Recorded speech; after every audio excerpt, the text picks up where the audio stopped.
উপরওয়ালাকে ধন্যবাদ এমন একটা পরিবারে আমাকে পাঠানোর জন্য। কেন জানেন? এমন পরিবারে যদি না পাঠাতো তাহলে হয়তো জীবনের বাস্তবতা সম্পর্কে আমি বুঝতেই পারতাম না।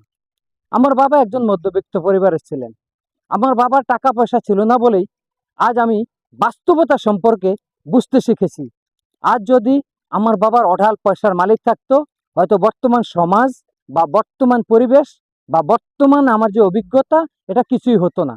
কেননা আজকাল আমরা সব সময় দেখে আসছি, যেসব সন্তানের বাপ মার টাকা পয়সা থাকে অনেক বেশি, ওইসব সন্তানরাই বিগড়ে যায়, হয়তো নেশাগ্রস্ত হয়, নয়তো অসামাজিক কার্যকলাপ। আপনার একটা জিনিস ভালো করে একটু দেখবেন, হয়তো আমার কথাগুলো খেয়াল করবেন।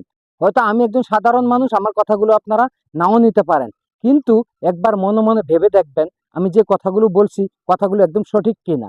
কারণ একজন মানুষের জীবনের বাস্তবতা বুঝতে হলে একজন মানুষ অভাব অনটন কাকে বলে, জীবনের স্ট্রাগল কাকে বলে, অবশ্যই তাকে এটা বুঝতে হবে, দেখতে হবে, জীবনের সাথে জীবনের যুদ্ধ করতে হবে। তবেই সে জীবন সম্পর্কে বাস্তবতা সম্পর্কে বুঝতে পারবে। যেটা আমি বুঝতে পেরেছি, আমি বুঝতে পেরেছি জীবন কাকে বলে এবং বাস্তবতা সম্পর্কে।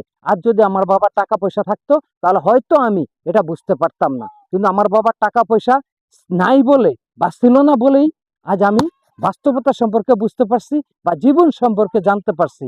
আপনারা দেখবেন আদার% ফ্যামিলির ছেলেমেয়েরা যেগুলা যারা বিগড়ে যায়, খারাপ হয়ে যায়, তারা কিন্তু বাবার, যাদের অর্থবিত্ত আছে, বাবার অযত্ন অবহেলা, যাদের অর্থ আছে তারা কিন্তু সন্তানদেরকে অবহেলা করে। আর যাদের অর্থবিত্ত নাই তারা সবসময় চেষ্টা করে সন্তানদেরকে আগলে রাখার জন্য, সঠিক শিক্ষাটা দেওয়ার জন্য, বাস্তবতা শেখানোর জন্য।